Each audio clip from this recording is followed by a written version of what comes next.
بسم اللہ الرحمن الرحیم تبت یدا ابی لہب وتب۔ یہ سورہ لہب ہے، پہلی آیت ہم دیکھتے ہیں۔ تبت یدا، اس کو ایک دم واضح پڑھنا ہے۔ بعض مرتبہ تبتی یدا تاکہ نیچے زیر کی آواز محسوس ہوتی ہے، تو ایک دم واضح پڑھنا ہے۔ تبت یدا دونوں کو علیحدہ علیحدہ ادا کرنا ہے۔ یدا میں مد آپ کو دکھائی دے رہا ہے، تو الف پر جو مد ہے اس کو 2.5 سے 3 الف کی مقدار کھینچنا ہے۔ تبت یدا اس طرح سے۔ ابی لہب، ابی میں ابی یا کو اچھی طرح ادا کرنا ہے۔ بی ابی، ابی لہب اس طرح نہیں ہونا چاہیے۔ تبت یدا ابی لہب، ابی لہب اس طرح سے۔ اور لہبیوں میں باقی نیچے جو 2 زیر ہے اور اس کے بعد واو ہے، یعنی 2 زیر کی تنوین ہے اور اس کے بعد واو ہے۔ تو ہم نے اس سے پہلے دیکھا تھا کہ تنوین اور نون ساکن، اس کے بعد اگر یا واو میم نون یومن، یہ 4 حرفوں میں سے کوئی حرف آتا ہے تو یہاں غنہ کریں گے۔ اس کو ادغام کہتے ہیں، ادغام مال غنہ۔ تو لہبیوں یعنی ناک میں آواز جائے گی، لہبیوں وتب، اور وتب میں با پر تشدید ہے اور رکنے کی صورت میں قلقلہ بھی ہوگا، یعنی با کو ایک دم واضح کر کے پڑھیں گے۔ اور وتب، وتب ایسا نہیں کہیں گے، وتب، وتب یعنی تشدید کی بھی ادائیگی ہو جائے اور قلقلہ بھی ہو۔ تو اس طرح پڑھیں گے، تبت یدا ابی لہب وتب ما اغنى عنه ماله وما كسب۔ ما یہاں مد ہے، اس کو 2.5 سے 3 الف کی مقدار کھینچیں گے۔ اغنا، اغنا میں یہ ذہن میں رکھنا ہے کہ غین کو اچھی طرح ادا کرنا ہے۔ یہ بعض مرتبہ اگنا آواز آتی ہے، گاف کی آواز آتی ہے، تو ما اغنا غین کی آواز آنی چاہیے۔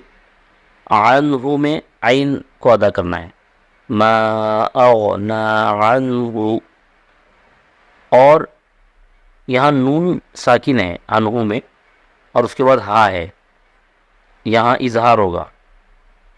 تو اظہار یعنی نون ساکن تنوین کے بعد حمزہ ہا، عین ہا اور غین خا، یہ 6 حرفوں میں سے کوئی حرف آ جائے تو نون کی آواز کو ظاہر کر کے پڑھتے ہیں۔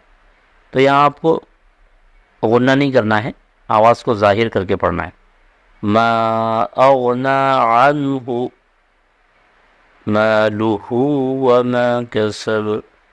مالہ یہاں ہا پر، ہا کو کھینچیں گے 1 الف کی مقدار الٹے پیش کی وجہ سے، اور کسب میں با پر قلقلہ ہوگا۔ تو ما اغنا عنہ مالہ وما کسب، ما اغنا عنہ مالہ وما کسب۔ اس کے بعد تیسری آیت ہم دیکھتے ہیں، سیصلی نارا ذات لہب۔ سیصلی یعنی سین بھی ہے اور صاد بھی ہے، تو سین کو ایک دم سادے انداز سے ادا کریں گے، صاد کو پر پڑھیں گے، یعنی منہ گول کر کے پڑھیں گے، ہونٹ گول ہوں گے۔ سیصلی، سیصلی۔ اب اس کو ادا کرتے ہو تو عام طور سے یہ ہوتا ہے کہ لو یعنی لام بھی پر پڑھا جاتا ہے۔ اس کا خیال رکھنا ہے کہ لام کو پر نہیں پڑھنا ہے، لام کو ایک دم سادے انداز سے ادا کرنا ہے۔ سیصلی، سیصلی، سیصلی نارا ذات۔ یہاں پر 2 زبر کی تنوین کے بعد زال ہے، یعنی اخفا کے جو 15 حروف ہیں اس میں سے زال آیا ہے، یہاں غنہ ہوگا، ناک میں آواز کو لے جائیں گے۔ نارا ذات، نارا ذات لہب۔ لہب میں با رکنے کی صورت میں با پر جزم آ جائے گا اور قلقلہ ہوگا۔ لہب یعنی با کو ایک دم واضح کر کے پڑھیں گے اور آواز ڈبل آئے گی. سیصلی نارا ذات لہب وامرأته حمالة الحطب. وامرأته اس کو پڑھنے میں عام طور سے یہ غلطی ہوتی ہے کہ وامرأته یعنی الحمزہ پر زبر کی آواز آتی ہے، تو اس کو دھیان رکھنا ہے کہ وامرأته ہے یہ. وامرأته حمالة الحطب. حمالة میں میم پر تشدید ہے، یہاں غنہ ہوگا. یعنی تھوڑا سا ناک میں آواز لے جائیں گے. حمالة الحطب. حمالة الحطب. حمالة یعنی اس میں جو پہلا تا ہے اس کو سادہ پڑھیں گے. حمالة. حطب میں ہا کو اچھی طرح ادا کریں گے اور تو اس کو پر پڑھیں گے یعنی ہوٹ گول ہوں گے. حمالة الحطب. حطب اور با پر قلقلہ ہوگا رکنے کی صورت میں.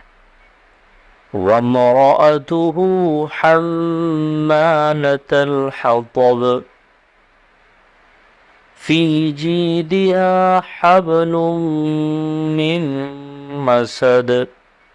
في جيدها اس کو سادہ انداز سے ایک دم واضح پڑھیں گے. حبلم میں ہا کو اچھی طرح ادا کریں گے اور با پر قلقلہ ہوگا. حبلم یعنی با کو ادا کرتے وقت آواز ڈبل آتی ہوئی محسوس ہوگی. حبلم. اور لم یعنی دو پیش کی تنوین کے بعد میم ہے. اس سے پہلے بھی اوپر گزر چکا لہبیوں و تب میں کہ دو پیش یعنی تنوین یا نون ساکن کے بعد یا واو میم نون ان چار حرفوں میں سے کوئی حرف آئے تو غنہ ہوگا یعنی ادغام مال غنہ ہوگا. یہ غنے کے ساتھ پڑھیں گے. حبلم اس طرح ناک میں آواز لے جائیں گے. میم مسد. اب یہاں پر بھی نون ساکن کے بعد میم آیا ہے، وہی ادغام ہوگا. یومین کے چار حرفوں میں سے میم آیا ہے، یہاں بھی غنہ کریں گے. حبلم من مسد اور دال پر قلقلہ ہوگا. مسد واضح کر کے پڑھیں گے اس کو. من مسد. فی جیدها حبل من مسد. اور فی جیدها یہ جو ہا ہے اور حبلم کے ہا میں فرق ہونا چاہیے. فی جیدها حبلم اس طرح سے نہیں بلکہ فی جیدها حبل من مسد.